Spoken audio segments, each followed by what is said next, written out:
Hello అండి అందరికీ welcome to Sahasra Telugu vlogs. ఈ రోజు మా అత్తయ్య స్పెషల్ గా నెల్లూరు చేపల పులుసు అయితే ఉంటుంది. స్పెషల్ ఏం కాదు, రెగ్యులర్ గా వండే కూరనే, కాకపోతే నెల్లూరు చేపల పులుసు కదా, కొంచెం అందరికి ఫేమస్ అన్నమాట ఈ నెల్లూరు చేపల పులుసు అనేది.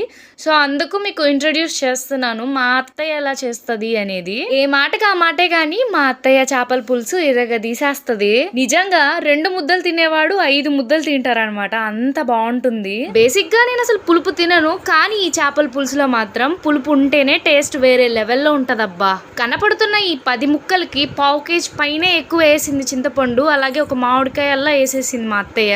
మా అత్తయ్య హిడెన్ టాలెంటెడ్ అనమాట, చేతిలోనే పెట్టుకొని కూరగాయలన్నీ కట్ చేస్తా ఉంటది. అది చెయ్యికి కట్ అయిద్దేమో అని మనం టెన్షన్ పడాలి.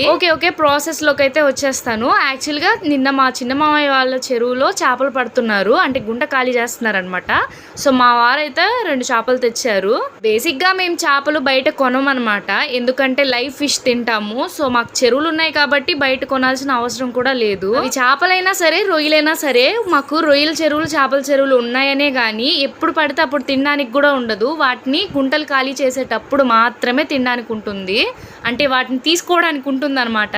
మా వారు తెచ్చిన చేపల్ని మా వారే పైన తోలు మొత్తం తీసేసారనమాట బ్లేడ్ తోటి. ఇక వాటినైతే నీట్ గా కట్ చేసి మా అత్తయ్య డీ ఫ్రిడ్జ్ లో పెట్టేసి నైట్ నిద్రపోయే ముందుగా మామూలు ఫ్రిడ్జ్ లోకి మార్చేసాము. వాటిని ఏంట్రా అంటే మార్నింగే బయటకు తీసి పెట్టేసాము అనమాట, అప్పుడు కూలింగ్ మొత్తం పోతుంది, మనం వండుకునే టైంకి ఫ్రెష్ గా ఉంటుంది అని. ఎంత నీట్ గా కడిగి ఫ్రిడ్జ్ లో నుంచి బయటకి తీసినా కానీ మళ్ళీ ఒక 2-3 టైమ్స్ కడుగుతాము. ఇప్పుడు చేపలు వేసిన గిన్నెని సట్టి లేదా డాకా అంటారంట. నాకు ఇప్పటిదాకా తెలీదు, చాలా రోజుల నుంచి దాంట్లోనే వండుతున్నాను కానీ దాని పేరేం పేరో కూడా నాకు తెలియదబ్బా. మొన్న ఈ మధ్య ఒక సిస్టర్ చెప్పింది, దాని పేరు సట్టి లేదా డాకా అంటారంట. Thank you sister. నాకు యూజ్ చేసే వాటి పేరు సరిగ్గా తెలియదు, నేను వాటిని ఏమంటాను అంటే గిన్నెలు, అంతే, ఇంకా అంతకు మించి వాటి పేర్లు అయితే నాకు తెలియదు. ఇక్కడ మా అత్తయ్య 2 టమోటాలు తీసుకుంది, పెద్ద సైజ్ టమోటాలు అనమాట. వాటిని బాగా చేత్తోటి స్మాష్ చేసుకుంటుంది, ఎందుకంటే కట్ చేయడం లేదు. చూస్తే మా అత్తయ్య ఉల్లిపాయలు కూడా 3 కట్ చేసింది. టమోటాలు పెద్ద సైజువి 2 పచ్చిమిరపకాయలు, కొంచెం కరివేపాకు. ఈ చేపల పులుసుకి పెద్ద కూరగాయలు కూడా ఎక్కువ పట్టవు అనమాట, అంటే టమోటా ఎర్రగడ్డలు కూడా ఎక్కువ పట్టవు. 2 పెద్ద సైజు టమోటాలు, 3 చిన్న సైజు ఉల్లిపాయలు సరిపోతాయి. ఇక చేపల్లో ఏమో ఉల్లిపాయలు కట్ చేసింది, పచ్చిమిరపకాయలు కరివేపాకు వేసి పక్కన పెట్టేసుకుంది. ఇప్పుడు టమోటాలనేమో బాగా స్మాష్ చేస్తుంది చేత్తోటి. ఈ టమోటాలు ఎంత మెత్తగా స్మాష్ చేసుకుంటే కూర అంత బాగుంటుందంట. నన్నైతే ఎన్నో సార్లు నుంచి చెప్తూనే ఉంది, చేపల పులుసు నేర్చుకోమ్మా, ఎప్పుడోకప్పుడు చేసి పెడదు అని. మనం వింటామా? ఏనో చూడడం వరకే మనమైతే. ఇప్పుడు బాగా చేత్తో స్మాష్ చేసేసుకున్న టమోటా పేస్ట్ మొత్తం చేపల్లో అయితే వేసేసింది. అలాగే కల్లుప్పు అంటాం మేము. మా అత్తయ్య ఏ కూరలైనా సరే ఈ కల్లుప్పు మాత్రమే వాడుతుంది, సాల్ట్ మాత్రం వాడదు. పచ్చి మామిడికాయని అయితే కట్ చేస్తుంది మా అత్తయ్య. మామూలుగా మామిడి పళ్ళు ఎండాకాలంలోనే దొరుకుతాయి కదా, మాకు ఇయర్ మొత్తం దొరుకుతాయి అన్నమాట. అంటే పండు మామిడికాయలు కాదులేండి బాబు, పచ్చి మామిడికాయలు. మేమైతే పునారస్ పళ్ళు అంటాము. జస్ట్ కూరలో మాత్రమే యూజ్ చేసుకోవడానికి బాగుంటాయి, ఇంక దేంట్లో కాదు. ఆ ఫ్రిడ్జ్ లో ఇయర్ మొత్తం మామిడికాయలు మూలుగుతూనే ఉంటాయి. వాటిని కొంచెం పెద్దవిగానే కట్ చేసుకోవాలన్నమాట మామిడికాయ ముక్కలు. ఈ మామిడికాయ ముక్క ఒకటి, ఒక చేప ముక్క ఒకటి వేసుకొని తింటుంటే అబ్బాబ్బా ఏమన్నా ఉంటుందా. ఇప్పుడు కట్ చేసుకున్న మామిడికాయ ముక్కలు కూడా చేపల్లో అయితే వేసేసుకోవాలి. ఈ చేపల్లోనే కొంచెం పసుపు కూడా యాడ్ చేసేసుకోవాలి, అలాగే కారం కూడా ఎక్కువ వేసుకోవాలి. కారం ఎందుకు ఎక్కువ వేసుకోవాలి అంటున్నానంటే, పులుపు ఎక్కువ వేస్తాం కాబట్టి కారం కొంచెం ఎక్కువే పడుతుంది. మేమైతే చింతపండుని 1/2 కేజీ పైనే ఎక్కువ నానబెట్టేసి ఉన్నాం అనమాట ఈ చేపల పులుసులోకి. సో అందుకు కారం కొంచెం ఎక్కువగానే వేసేస్తున్నాము. మొన్నే ఒక 2 డేస్ బ్యాక్ ముందే మా అత్తయ్య కొత్త కారం పట్టించింది. కొంచెం వేయంగానే మామూలుగా కారం లేదు, ఆ కారం అయితే వేస్తుంది. పసుపు వేసుకున్నాక ఇలా మా అత్తయ్య చేస్తున్నట్టు జల్లించాలన్నమాట, కిందకి మీదకి కుదిలియాలి. నాకు అది కూడా తెలియదు, దాని పేరేమంటారో కూడా. కుదిలియడమే అనుకుంటాను, కుదిలియాలన్నమాట. తర్వాత కారం వేసుకోవాలి, కారం వేసుకొని కూడా మళ్ళీ కుదిలియాలి. మా అత్తయ్య కారం అయితే 3-4 చెంచాలు వేసేసింది. ఎందుకు అత్తయ్య అంత వేస్తున్నారంటే, పట్టిద్దిలేమ్మా ఆగు అంటా ఉంది. ఇక్కడ చేత్తోటి నీళ్ళు పోస్తుందని తప్పుగా అనుకోకండి, ఎందుకంటే డైరెక్ట్ పోసామనుకో ఆ కారం మొత్తం మా మీద పడిద్ది. సో అందుకు చెయ్యి అడ్డం పెట్టి పోస్తుంది అనమాట. ఇప్పుడు నానబెట్టి పక్కన పెట్టుకున్న ఒక 1/2 కేజీ పైన చింతపండు ఉంటుంది కదా, దాన్ని బాగా చేతోటి స్మాష్ చేస్తుంది మా అత్తయ్య. దాన్ని బాగా స్మాష్ చేసేసుకొని పల్ప్ మొత్తం తీసేసుకొని వేరే గిన్నెలోకి యాడ్ చేసుకోవాలి.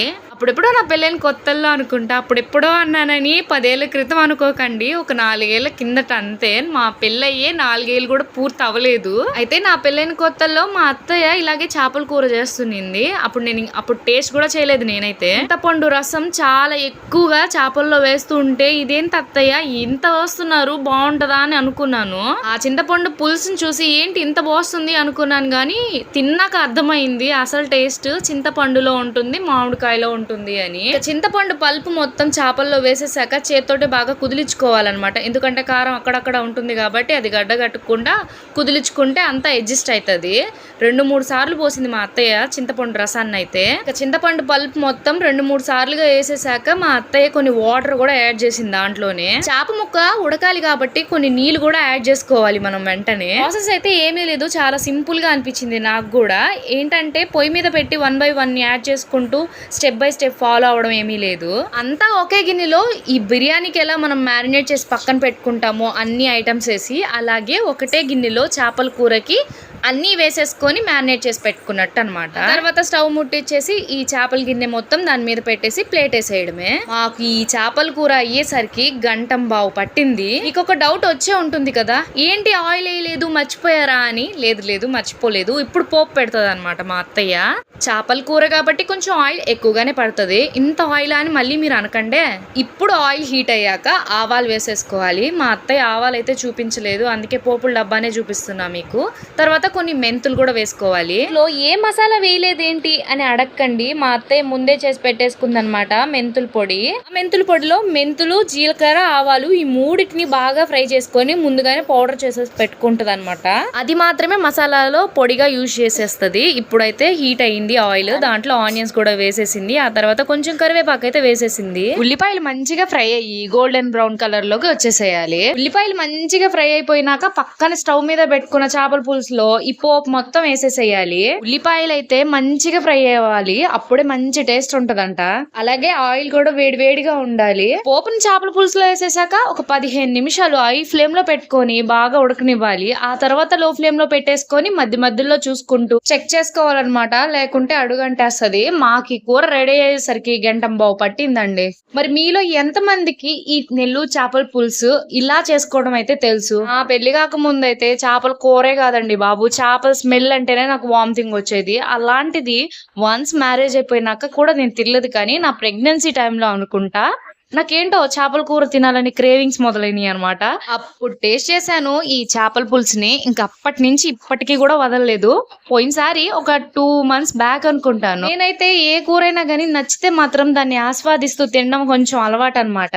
ఆ రోజు నాకు ఇప్పటికీ బాగా గుర్తుంది. టైం 7:30 అయ్యింది, నైట్ కదా. ఆస్వాదిస్తూ తింటున్నా నా చేపల కూరని. చాలా బాగుండేసరికి సడన్ గా గొంతులో ముళ్ళు ఇరుక్కొని పోయిందండి బాబు.